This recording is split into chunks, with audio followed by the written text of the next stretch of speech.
What if in those situations, like I think if you had the choice to be able to get a client that's going to only take net leads, because that's what they're saying, you fire back because you hear now they're asking to do business and they just want to do it a little outside the realm of what you had anticipated. You say like, hey, look, just like I said a minute ago, like I'm gonna try this out. I've never done it this way, but what I'm not gonna do is I'm not gonna promise you that you're gonna need these things exclusively then, because I have a business to run just like you do, and if I generate 10 leads, then there's 10 leads because those people have not bought from someone.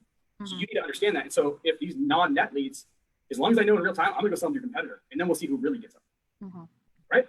Like you got to create the problems, the same problems he's throwing for you. You need to throw out there for yourself, and then make sure he or she knows. Like, sure, like the first rule of sales: be agreeable. Okay, yeah. If I could, would you? Okay, you would. Okay, great. But hey, just want to let you know that I'm probably gonna also have another client as well because this is my business. And it'd be like someone calls you for a tree business and like, hey, can you cut down all these trees and you just turn away business? No, of course not. That's your business. I'm not gonna turn away my leads just because you think you have control of all these in the marketplace.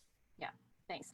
Another like objection was like a bathroom remodeler was like, I already got leads. I get them through like a lead source. I pay $400 per lead and they give them to me like hand delivered, because what happens a lot in this niche is people call, they ask for a quote, but they're not ready to buy. So this agency is like delivering them to me. These prospects are ready to buy within like a week or two. And I didn't like have anything great to say. So I'm wondering I like do the same thing for you for a little bit less. Can we move forward? Okay, got it. I don't know if I can, but if I could, would you? I'm not saying anything, by the way. You guys realize every time I do this with everyone, when it's like I'm just creating more, I'm just keeping a conversation going. I'm hearing things that they're saying as quote unquote objections, which they're not. They're just complaints or they're just statements sometimes. And I'm just saying, okay, so if I could do exactly what you think is the best thing in the world and I could do it at a better price, more consistently, would you consider working with me? And if they're going to say, well, yeah, or no, okay, it's no, how come? They're the one that brought it up. Yeah. It's like, I love this service. I love how it rolls out. Okay, if I could do it and maybe even do it for a little bit less, would you be interested? Not sure if I can, but if I could, would you? Well, no, I'm really happy with what I got. Okay. I mean, if I could do it for substantially less, would that work? I'm not sure if I can, but I'm just curious, like, at what point do you say yes? Here's what I've trained my brain, and I think it's all the years in the automobile industry. I trained my brain that everyone has a number in anything in life. I don't care what it is. There's always a number. There's a number that someone will flip over what they said they'd never do.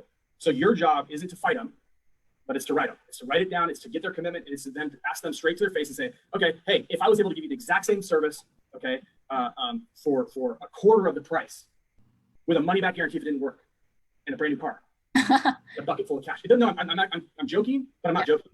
Right. My job is to find out where they'll say yes. Once I know that part, now I have a gauntlet of how far away I am from the deal, or maybe how close I was, and I'm glad I asked. Make sense? Yeah, it does. I love it. Simple and like spot checking. Two more quick questions.